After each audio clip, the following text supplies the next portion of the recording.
ప్రభునందు నాకు అత్యంత ప్రియమైనటువంటి వాళ్ళారా, మన ప్రభువును రక్షకునటువంటి యేసుక్రీస్తు వారి యొక్క శుభనామములో మీ అందరికీ నా హృదయపూర్వకమైన శుభములు వందనములు తెలియజేస్తున్నాను. అందరూ బాగున్నారనుకుంటున్నాను. మీ కొరకు ప్రతిదినము నేను నా ప్రార్థనలో జ్ఞాపకం చేసుకుంటూ ఉన్నాను. మీరు కూడా దయచేసి మీ ప్రార్థనను జ్ఞాపకం చేసుకోనండి. ఒకరి కొరకు ఒకరు ప్రార్థించుకోవాల్సిన సమయం కాబట్టి ఎక్కువగా ప్రార్థనలో సమయాన్ని గడపండి. నా గురించి కూడా ప్రార్థన చేయండి.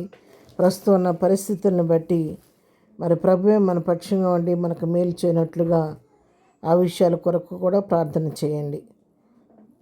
వాక్యంలోకి వెళదామండి. ఈరోజు వాక్య ధ్యానము కొరకు మనం తీసుకున్నటువంటి లేఖన భాగము ఫిలిప్పీలకు రాసిన పత్రిక 4వ అధ్యాయం 19వ వచనం చదువుకుందాం.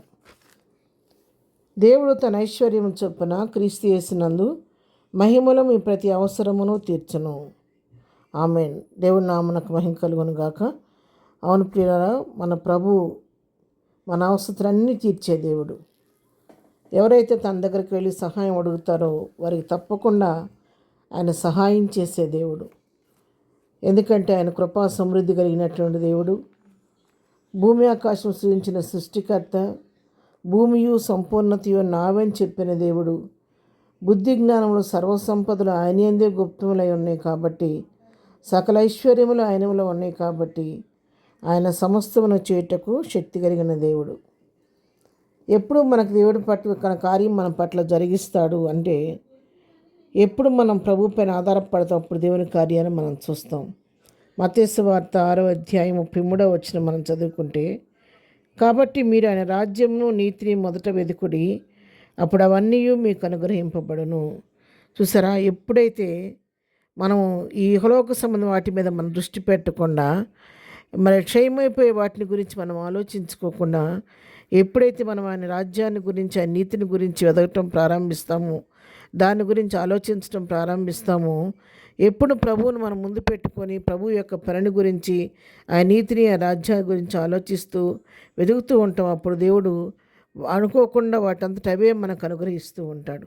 మనం అడగాల్సిన అవసరం లేకుండానే సమస్తాన్ని ప్రభు మనకు అనుగ్రహిస్తూ ఉంటాడు. కాబట్టి మన రేపటి గురించి చింతించకుండా, రేపేం జరుగుతుందోనని దాని గురించి భయపడుకోకుండా మనం ప్రభు పైన ఆనుకొని ప్రభువుని అడిగితే తప్పకుండా ఆయన కృపా మహదేశ్వర్లో సమస్తాన్ని మనకు దయచేసే దేవుడు.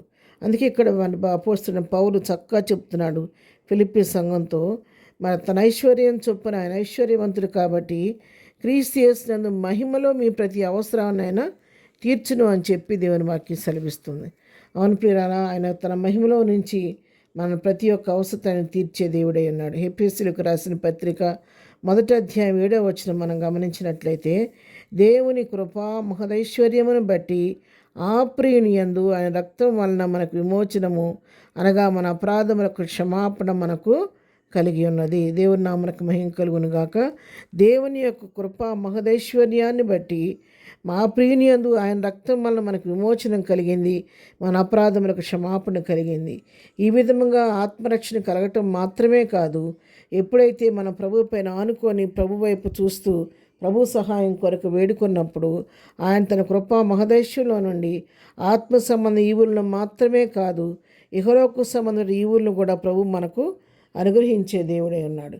కాబట్టి ఉదయకాల సమయంలో వాక్యం ప్రియులారా, ఉదయకాలం మీరు ఏ కొదువుతో ఏ కొరతతో ఉన్నారో, ఏ సమస్యతో ఉన్నారో నాకు తెలియదు, కానీ మీకున్న అవసరం ఏదైనా సరే ధైర్యంగా కృపాసని వద్దకు వెళ్ళండి, ప్రభువుని అడగండి. ఆయన తన కృపా మహదేశ్వర్లో మీ అవసరాలన్నీ తీర్చే దేవుడున్నాడు. కాబట్టి మనుషుల యొద్దకు వెళ్ళవద్దు, దేవుని దగ్గరికి వెళ్ళండి, దేవుని సన్నిధిలో ప్రార్థన చేయండి.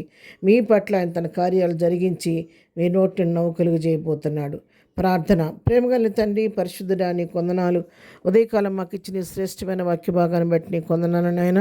ప్రభువా, మరి మీ కృపా మహదేశులు ఇంతవరకు మా అవసరాల అక్కర్లన్నీ తీరుస్తూ వచ్చింది దేవుడు అయ్యా, నీ కొందనాలు. ఇక ముందు కూడా నీ యుద్ధకు నీకు మమ్మల్ని అప్పగించుకొని చుండగా నీ కృపా మహదేశుల నుండి మాకు కావలసిన ఈవులన్నీ మీరు అనుగ్రహించండి నాయన. మాకున్న కొరతలన్నీ తీర్చండి ప్రభువా. ఇదిన వాక్యాన్ని బిడ్డలందరినీ దీవించే వరకు కొన్న అవసర అక్కర్లన్నీ మీ నామంలో తీర్చండి.